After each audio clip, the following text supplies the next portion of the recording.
welcome to the 60-second SQL Server tutorial where we'll be looking at creating an ID column with the identity property to automatically increment and generate key values.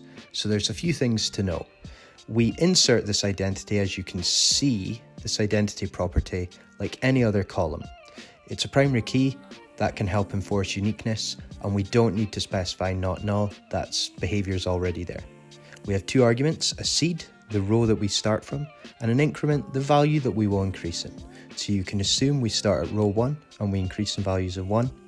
If you don't specify either a seed or an increment, it will default to 1 and 1, but most likely that's the behavior you want.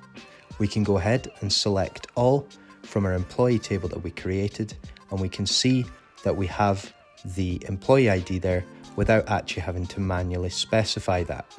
Again, if we want to add this in retrospectively, we just use the standard alter table syntax, and we can go ahead and add in the identity field, and that will function completely as before.